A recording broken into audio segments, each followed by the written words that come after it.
नमस्कार दोस्तों मंगल ग्रह पर ज़बरदस्त भूकंप आया, लेकिन उस भूकंप से धरती के वैज्ञानिक हिल गए। आखिर ऐसा क्यों हुआ?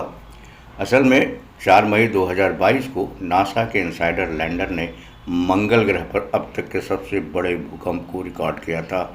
इसकी तीव्रता 4.7 थी।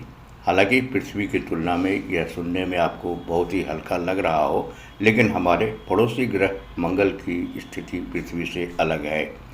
पृथ्वी पर भूकंप टेक्टोनिक प्लेट की गतिविधियों के कारण आता है, उसके हिलने डुलने के कारण आता है, लेकिन मंगल ग्रह के पास टेक्टोनिक प्लेट नहीं है। वैज्ञानिक ऐसा पहले मानकर चल रहे थे कि मंगल ग्रह पर आया यह भूकंप किसी बड़े उल्कापिंड के गिरने के कारण आया होगा, क्योंकि मंगल ग्रह पर टेक्टोनिक प्लेट होते ही नहीं हैं। वैज्ञानिकों ने भूकंप के बाद उस जगह की तलाश की जहां पर उल्कापिंड गिरा हो सकता है, लेकिन उनको वह जगह नहीं मिली। उसका इम्पैक्ट, उल्कापिंड का इम्पैक्ट, प्रभाव नहीं मिला, वो गड्ढा नहीं मिला जहां उल्कापिंड टकराया हो सकता है। इसके बाद वैज्ञानिकों ने निष्कर्ष निकाला कि यह भूकंप मंगल पर आया यह भूकंप किसी उल्कापिंड के टकराने के कारण नहीं आया है, बल्कि यह टेक्टोनिक प्लेट की गतिविधि है। टेक्टोनिक प्लेट के हिलने डुलने से, इधर उधर मूवमेंट से यह भूकंप आया है। दोस्तों, जबकि इसके पहले वैज्ञानिक यह मान रहे थे कि मंगल ग्रह पर टेक्टोनिक प्लेट होते नहीं हैं, जैसे धरती के पास है वैसे टेक्टोनिक प्लेट नहीं होते हैं।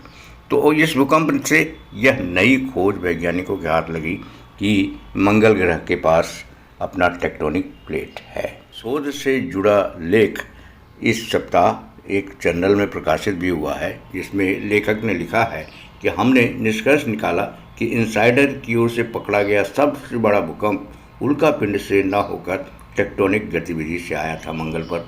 यह खोज महत्वपूर्ण है क्योंकि इससे पता चलता है कि मंगल पर तगड़ा भूकंप भी आ सकता है। उन्होंने कहा कि जब हमने पहली बार डेटा देखा तभी हमें लगा कि यह घटना एक महत्वपूर्ण प्रभाव डाल सकती है, भविष्य के शोध पर एक बहुत बड़ा प्रभाव डाल सकती है। यह मंगल ग्रह की भूकंपीय गतिविधि के बारे में हमारी समझ में एक महत्वपूर्ण कदम है, एक विकास की ओर एक कदम है, और हमें ग्रह की टेक्टोनिक प्रक्रियाओं को बेहतर ढंग से समझने के एक कदम और करीब ले जाता है।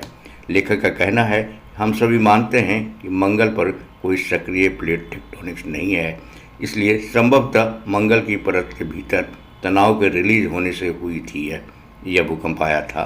नासा के इनसाइडर लैंडर ने मंगल पर 4 साल काम किया है दोस्तों। इस दौरान उसने सैकड़ों झटकों को पकड़ा है। इसमें ज़्यादातर झटके अंतरिक्ष से गिरे उल्कापिंडों के कारण आए थे। दोस्तों, वीडियो इंटरेस्टिंग लगा हो, आपको इसे यह पसंद आया हो, तो हमारे चैनल के साथ जुड़ जाइए, इसे सब्सक्राइब कर लीजिए ताकि हम आपकी लगातार सेवा कर सकें और आपको इस तरह से इंटरेस्टिंग वीडियो देखने का और जानने का, नई नई चीज़ों को जानने का मौका मिल सके।